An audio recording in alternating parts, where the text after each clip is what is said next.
സഹോദരന്മാരെ, അള്ളാഹുവിന്റെ മുമ്പിലെത്തുമ്പോൾ ഉത്തരവാദിത്വം നിർവഹിക്കാൻ വേണ്ടി ഞാൻ നിങ്ങളോട് പറയുകയാണ്, മലയാളത്തിൽ ഖുത്ബ ഓതുന്ന ജുമഅയിൽ പോയി പങ്കെടുത്താൽ ആ ജുമഅ സഹീഹല്ല.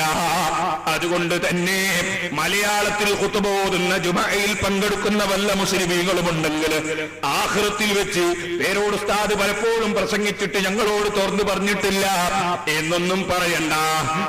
ജുമഅ നിസ്കാരത്തിന്റെ നിബന്ധനയാണ് രണ്ട് ഖുത്ബ. ഖുത്ബയുടെ നിബന്ധനയാണ് അത് അറബിയിൽ തന്നെ ആയിരിക്കുക എന്നത്. അത് മലയാളത്തിൽ കൊണ്ടുവന്നാൽ അത് ശറഇന്റെ നിയമമനുസരിച്ച് പാടുള്ളതല്ല. വലാ തുബ്തിലൂ അഅമാലക്കും, അല്ലാഹു ഖുർആനിൽ പറഞ്ഞാണ് നിങ്ങളുടെ അമലുകൾ നിങ്ങൾ ബാത്തിലാക്കാൻ പാടില്ല. നിബന്ധന ഒക്കാതെ ഒരു കാര്യം ചെയ്താൽ അത് ബാത്തിലാണ്. അതുകൊണ്ട് തന്നെ മലയാളത്തിലുള്ള ഖുത്ബ നടക്കുന്ന പള്ളിയിൽ പോയി ജുമഅയിൽ പങ്കെടുത്താൽ ജുമഅ നമുക്ക് കിട്ടുകയില്ല. ഇതിപ്പോ അള്ളാഹുവിനെ മുൻനിർത്തി പറയുന്നതാണ്, പറഞ്ഞില്ല എന്നാരും പറയണ്ട. അള്ളാഹുവിന്റെ കോടതിയിൽ എത്തുമ്പോൾ ആരും കുടുങ്ങിപ്പോകണ്ട. ചിലർക്ക് ചിലപ്പോ തോന്നും പേരോട് ഉസ്താദിന് അല്ലെ പേരോട് അബ്ദുറഹ്മാന് ഈ പള്ളിയിൽ വന്നിട്ട് പള്ളി നിറയാൻ വേണ്ടിയാണ്. ഞാൻ പറയട്ടെ, ഒരാൾ ഇവിടെ നിസ്കരിക്കാൻ വന്നാൽ അവരെ ഒതുവെടുക്കാനുള്ള വെള്ളത്തിന്റെ കറണ്ടിന്റെ പൈസ നമ്മൾ ഉണ്ടാക്കണം എന്നല്ലാതെ നമുക്കതുകൊണ്ട് വേറെ ദുന്യാവിലൊന്നും കിട്ടാനില്ല.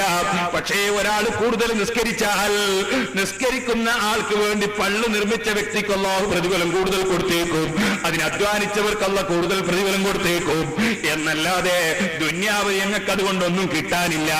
ഇത് ആഖിറത്തിന് വേണ്ടിയാ പറയുന്നത്. അറബിയിൽ ഖുത്ബ ഓതണമെന്ന് നിർബന്ധമാണ്.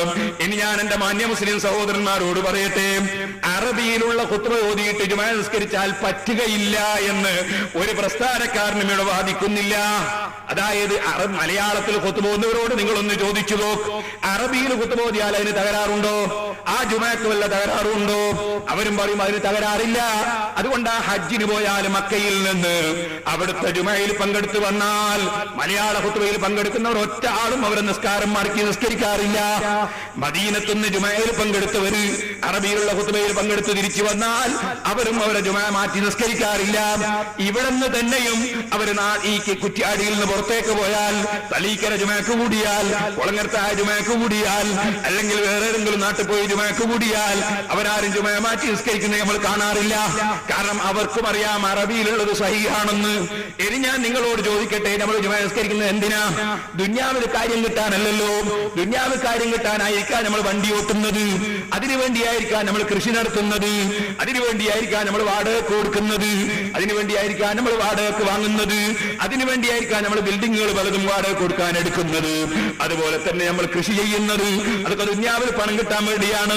ജുമഅക്ക് പോകുന്നത് എന്തിനാ സഹോദരന്മാരെ? നമ്മളെ ദോഷം പുറത്തിട്ടാനല്ലേ? അള്ളാന്റെ കൂലി കിട്ടാനല്ലേ? ആഖിറത്തിന് വേണ്ടിയല്ലേ? ഈ ആഖിറത്തിന് വേണ്ടി പോകുന്ന കാര്യത്തിൽ നിങ്ങളൊന്ന് ചിന്തിക്കൂ. എല്ലാ മൗലവിമാരും പറയുന്നു, എല്ലാ മുസ്ലിയാമാരും പറയുന്നു, അറബിയിലുള്ള ഖുത്ബ ഓതിയിട്ട് ജുമഅ നിസ്കരിച്ചാൽ അത് പഠിച്ചവനെടുക്ക കൊടുങ്ങൂല, അത് ശരിയാണ്. അതേ സമയത്ത് മലയാളത്തിലുള്ള ഖുത്ബ ഓതുന്ന സ്ഥലത്ത് പോയാൽ നിങ്ങളെ ജുമഅ സഹീഹല്ല എന്ന് ധാരാളം പണ്ഡിതന്മാര്, നിങ്ങൾ ഇക്കാലഘട്ടത്തിൽ ജീവിക്കുന്ന പണ്ഡിതന്മാർ, ഇമാമിങ്ങൾ പറഞ്ഞതിന്റെ പുറമെയാ ഞാൻ പറയുന്നത്. ഇമാം നവവി പറയുന്നു പറ്റൂല, ഇമാം റാഫി പറയുന്നു പറ്റൂല, ഇബ്നു ഹജർ ഹൈതമി തങ്ങൾ പറയുന്നു പറ്റൂല. അവരൊക്കെ പേരോട് അബ്ദുറഹ്മാനെ പോലത്തെ ആൾക്കാരല്ല. ഇമാം നവവിയൊക്കെ ആരാ? സഹോദരന്മാരെ, അവർ അള്ളാഹുവിന്റെ ദീനിന് വേണ്ടി ജീവിതം മുഴുവനും സമർപ്പിച്ചവരല്ലേ. എന്താണ് അവരൊക്കെ മനസ്സിന്റെ നന്മ? കേട്ടിട്ടില്ലേ നിങ്ങൾ? ഇമാം നവവി റളിയല്ലാഹു അൻഹുവിന്റെ തൊപ്പിയും കട്ടിട്ടൊരു മനുഷ്യൻ ഓടിക്കളഞ്ഞു.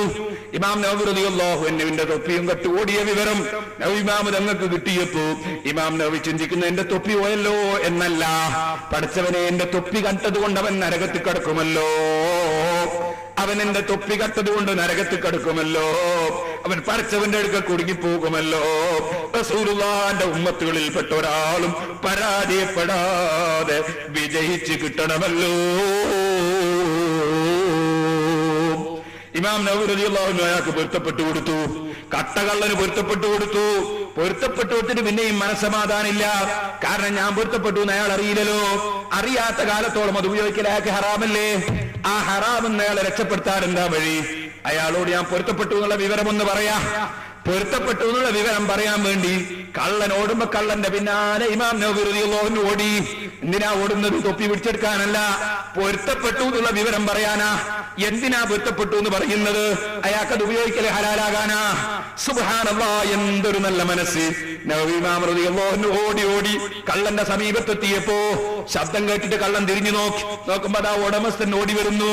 കള്ളൻ സ്പീഡ് കൂട്ടി ഓടാൻ